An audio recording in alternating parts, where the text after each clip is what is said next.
Okay,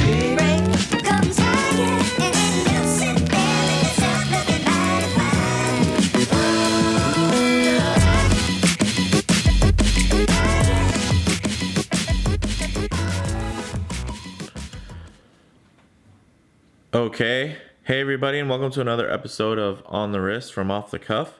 Today we're going to be talking about a very cool limited edition Seiko model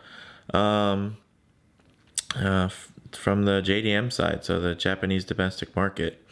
So first, let's talk a little about Seiko. Of course, they were founded in 1888. They are Japanese in origin, and now kind of have expanded to having factories throughout Asia. They cover all market segments from entry level to high end. And for this particular collaboration, they've gotten together with Japanese clothing retailer Nano Universe. As you can see from the watch, it definitely exudes that dive watch aesthetic, but I definitely wouldn't call it a dive watch. And we'll cover that within the review. So just to get this out on the table, before I get attacked in the comments, this is not a dive watch, and this is definitely not a high-end piece by any means. It's a fun, very cool, and extremely collectible piece, very limited to about 300 per model variant. So there are only 300 of these bad boys out there for this particular color scheme. All right, so this is the Seiko Nanoverse SCVE021. And, you know, there's not really a USD retail price, but when it comes out to about around $300 after shipping to the US. The case size is 44 millimeters with a 13.1 millimeter height. It's stainless steel and has a mixture of brushed and polished finishes. So let's go ahead and get a closer look at this piece. Let me get my gloves on here, because I have been noticing a couple of smudges in some of my reviews, which of course bother me, the OCD side of me. So let's zoom out here. Oop, out. And let's take a closer look. Okay. So, as you can see, if I can get it to focus. From the specs wise, right, you think 44 millimeters diameter. Whoa, that's way too big, right? But actually, I'd say the design aesthetic that they've used really helps the watch not wear oversized. I mean, it's a large watch, but when we get it on the wrist, you're going to really see that this is not an oversized, gaudy piece. It really has that kind of diving tool aesthetic, you know, that Seiko's made famous with a lot of their pieces, and they don't make very many small watches, so I think it kind of makes sense. So we'll kind of cover that, but I mean, as you can see from the case shape, the way that it tapers there really makes the watch wear much smaller than you would think. So on the wrist, this taper of the case here is really gonna, and then of course the downturned lugs, you know, very short and stubby. I mean, they barely poke out from underneath the bezel there. It almost seems like a lugless design, which is very cool. So, you know, kind of the similar aesthetic from Seiko's Tuna line, or, you know, even the Oris Aquis that I have. It definitely has used a little bit of those kind of design cues to make the watch, you know, essentially flow a lot better on the wrist and really look purposeful without looking oversized, right? So let's talk about the crystal, which is a hardlex mineral, which is, you know, Seiko's proprietary kind of mixture as far as the crystals go. The bezel and crown. So the bezel is actually a pressure fit bezel. So there's no clicking, and it's omnidirectional. So there's no clicking. and it can go all other directions, because really this is a second time zone indicator, and then as well as a 15-minute timer. So if we set this here, we know that once the minute hands traveled over here, it's been 15 minutes, right? But one of the cool things is because it actually, instead of having minute markers, it has hour markers. You can do things like, you know, let's say I want to go to the East Coast, it's about 3-4 hours ahead. What I can do is I can just set this here. So now there'll be a 3-hour difference, right? So instead of it being 6 o'clock, it will now be 9 o'clock, you know, according to the bezel marker here. So that's definitely very cool and very useful. And just kind of a nice different option that's out there. So I thought that was pretty slick of Seiko and Nanoverse to put in there as kind of a design feature. The crown is, you know, it's nothing to write home about. It's definitely not a, you know, there's actually in some of the other variants, they have like a knurled crown. This one is, you know, kind of basic coin grip crown there. As you can see, it's non-screw down, because this only has 10 bar or 100 meters water resistance. Now on the back, which I don't know if you're going to be able to see this, let's see. There's actually, it has a tinted display case back. Let me see if you can, there you go. And you can actually see the movement in there. So very cool little design feature. You know, something a little different. I think I would have preferred maybe a lighter tint, or, you know, I guess maybe a different color. But I mean, considering that this particular watch's theme is kind of this monochromatic, very flat, stylish, you know, aesthetic, you know, maybe it wouldn't have made sense to throw a different colored case back on there, especially with this particular color variation. But you know, it's pretty cool. It's definitely a nice little feature, and it's different, right? And that's kind of the whole, I'd say, the draw of this watch is how different that it is. So for the dial, hands, and lume, one of the coolest features about the dial is that it actually has an applied Seiko logo there. Hopefully the light will catch it without hitting the studio light reflection. But essentially, it's not printed on there. Seiko is actually applied, which is very cool and a nice little detail, especially in this price range. The indices aren't really, they're not applied indices, and you'll see this on a lot of models now, not just from Seiko, but you know, a lot of micro brands are doing this too to kind of save money. They actually are bordered. They have metallic borders on them, and that's just kind of the way the dial is printed. So you'll see little reflective borders, but of course, you know, there's not a lot of lume in there because it is essentially a printed dial. And you know, I think they were really going for that color aesthetic where they didn't want it to look greenish at all.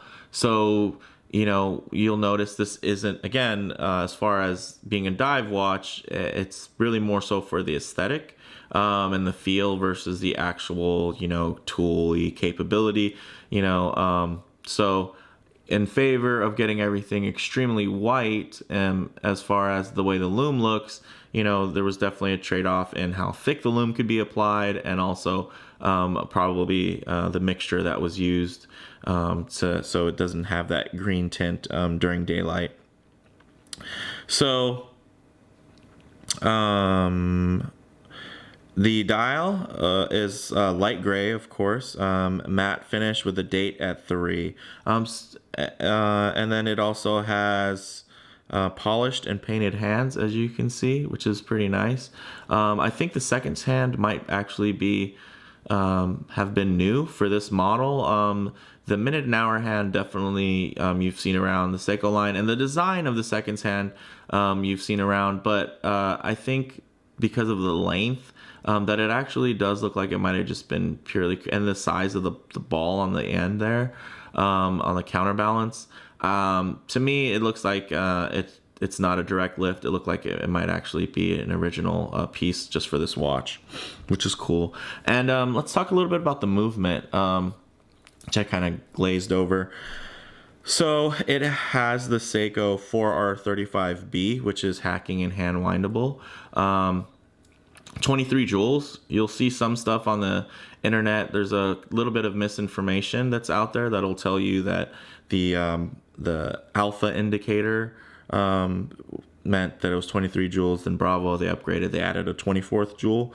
They're actually, as far as 4R35 movements go, they're all 23 joules, and essentially the Bravo indicator really just means that it's using updated parts. So there were some changes that were made, and essentially if you're a watchmaker, you know to use the more upgraded parts and updated the later release parts if you get the Bravo. So don't be confused by 23 joules and the B nomenclature being added there.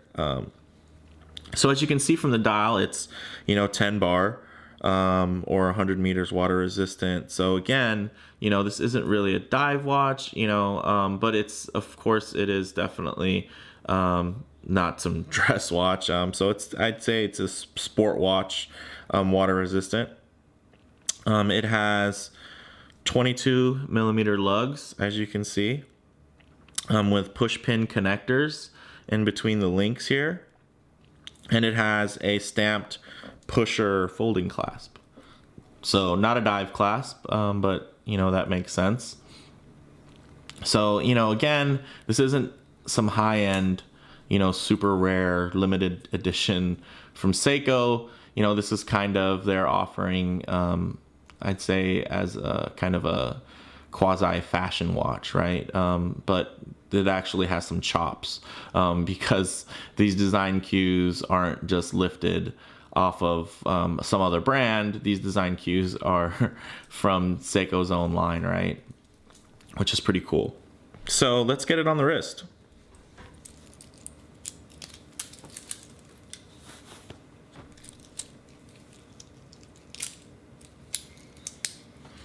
So as you can see here, it wears really nice, right? I think a close-up, a wristy, this is always going to seem a little oversized no matter what watch you wear, unless you're wearing like some 38. I have a 7¼ inch wrist, so I'd say above average size. But as you can see, the watch it's bold, it's large, it's striking, but I wouldn't call it oversized by any means. And a lot of that has to do with this design here. If I can get it to focus, there you go. That taper in the case makes the watch a lot more comfortable, right? So it's going to wear smaller because there's less metal that's actually in contact with your skin. And then also, as far as the look goes, because of these turned down, very short and stubby lugs, as you can see, it actually almost looks like a lugless design. So you can see kind of the circular shape, although the bezel is quite large, because it has that multi-tier dial look. Your eye can almost separate it, right? And the dial does appear to be slightly smaller because it kind of has that second tier there for the chapter ring, which steps to another tier of the dial, which would be the bezel, right? So it definitely has some really cool design features that I think they executed very well. And I gotta say, it's really part of the allure. So again, this isn't some high-end, and not that Seikos are known for being high-end, but this definitely is not, something you'd see from a Pro Specs line or above. Really, this has really a Seiko 5, build to it. Definitely, I'd say. And as far as the specs go, it's right up there with some of the more modern Seiko 5s. So I'd say, that's what you should go into expecting for this watch. Really just a fun, cool, very stylish, kind of beater watch from Seiko. So there are a couple other variants. There's essentially 3 NATO variants and 3 braceleted variants. The NATO ones, there's a dark gray, monochrome, so it's this all dark gray with a dark gray NATO. There's a light gray with, that actually has a similar dial, except it has the light gray bezel and, and the NATO's light gray. Then there's a dark blue, which is, all dark blue. And actually, I think the case finishing is actually black. So the cool thing about the Nano options is they have a knurled crown, which is pretty fancy and kind of a nice feature. But for me, because of my wrist size, I really kind of have to have a 12-inch length Nano. I find that that gives me just enough extra slack to fold it back into the keeper the way that I like. And when it's not that length, it gives me just enough slack for it to not fold away nice and tidy. So that's what kind of kept me away from the Nano variants, although they are very cool and striking. Maybe even more striking than this model here. So for the braceleted models, there's another stainless steel model that just has a black on black, so the dial would be black. And then there's also a triple black variant that has a DLC case and bracelet, and then, you know, of course, black dial, black bezel, and then mine is the light gray with the black bezel and on stainless steel, which I thought, you know, is it kind of has that. It doesn't look as traditional as the black on black, which I liked. So it still had that kind of pop and that color, you know, that really modern, nice look to it. But it didn't look like a big black blob because of the way it, you know, this really shows you the design. I feel like it highlights the design features of that multi-tier dial, stepping up to the bezel, and, you know, it really showcases that design aspect. So I like that. So comparable models, you know, of course, there are now a lot of Seiko 5s that will give you the same spec. You know, 100 meters water resistance. Even the newer hacking hand winding movements, the 4R family, you'll find those in newer Seiko 5s. But, you know, honestly, those watches have a lot of design kind of misses for me, where this sticks to kind of more that understated design versus a lot of the Seiko 5s, you know, they kind of go a little over the top, which is cool. I think that's part of their charm. But for this watch, it's kind of, you know, it's has that entry-level Seiko quality, but, you know, with a more subdued Seiko styling reminiscent of higher-end models. So that design language definitely gets across. But as far as, you know, if you like this aesthetic but you want an actual diver, you might want to check out the SRP 585 Mohawk. It has a very similar look, except, you know, it's an ISO certified diver. And, you know, it's from their Prospects line, you know, it have a dive extension and all that. So you may want to look into that. It definitely has that kind of, again, large watch, but not oversized feel that you'll find. So very cool. And, you know, honestly, I'd say the bottom line for this watch is, you know, the limited nature of the watch. And it's, you know, it's kind of collectible and it's kind of hard to find, the kind of exclusivity factor. To me, it makes it worth, you know, the pricing premium. So although it's going to be more expensive than a Seiko 5, for me, it's worth it. It's a very cool piece. I don't think this should be your one piece. You know, I don't think this should be, hey, my first mechanical watch was this watch. But, you know, as far as, you know, you can be a very jaded collector. I think you can still find a lot of enjoyment in this. And of course, if you're a Seiko fan, you know, you enjoy NATO straps, you're really going to enjoy this, because this is going to look great on multiple different kinds of NATOs or rubber straps. So very cool. But let's get let's do this. Let's get a little Lume shot here before the sun comes up too much, and then we're not going to be able to see the Lume anymore. Okay, there we go.